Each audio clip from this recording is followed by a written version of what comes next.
Namaste everyone and welcome to my channel Sapna's Yoga Diary. We have covered the Pawanmukta series part 2 and in this video I'm basically going to talk about who should practice Pawanmukta series part 2 and how teachers can make use of Pawanmukta series part 2, how I'm using Pawanmukta series part 2 in my classes. So first of all, talking about the therapeutic aspects, if you have these stomach issues like constipation, acidity, gas, then you should practice Pawanmukta series part 2. It is going to be very beneficial for you. So it can help you in relieving your stomach issues, digestion related issues, because it improves your digestive system. It strengthens the digestive system. So any issue related to digestive system, it will be very helpful for those people. Uh, People who are having diabetes, for them also it is going to be very helpful. People who are suffering from varicose veins, for them it is going to be very beneficial.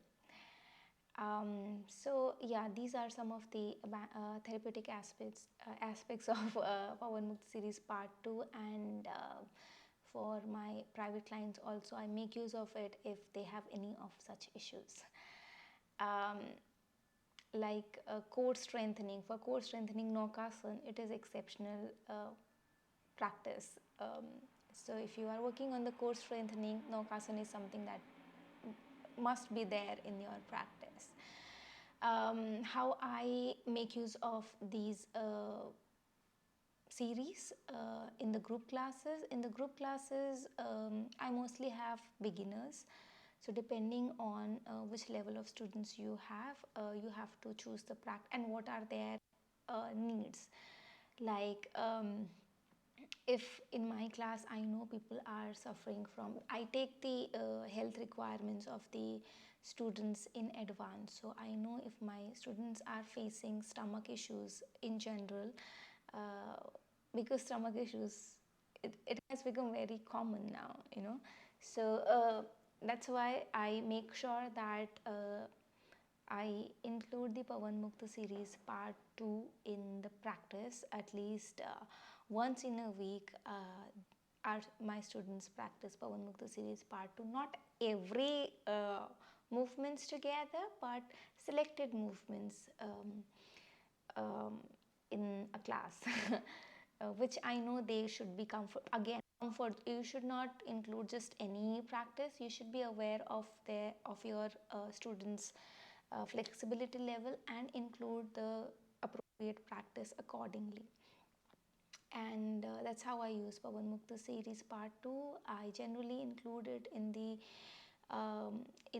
beginning as a warm up, and then I proceed with the asanas.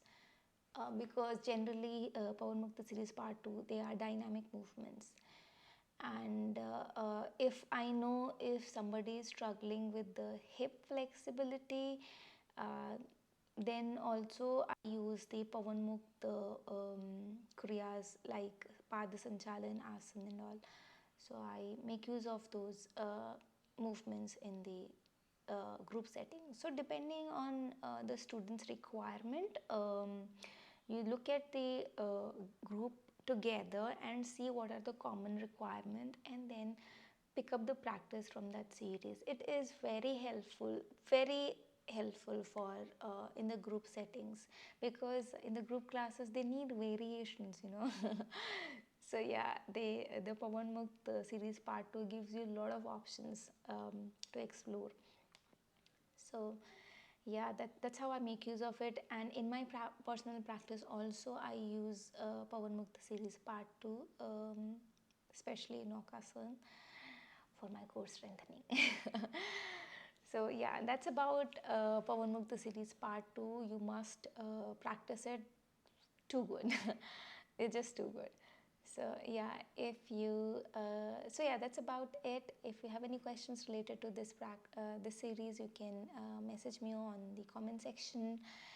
And if you want to join my regular sessions on Zoom, you can direct message me on Instagram or Facebook. Thank you so much for watching. Namaste.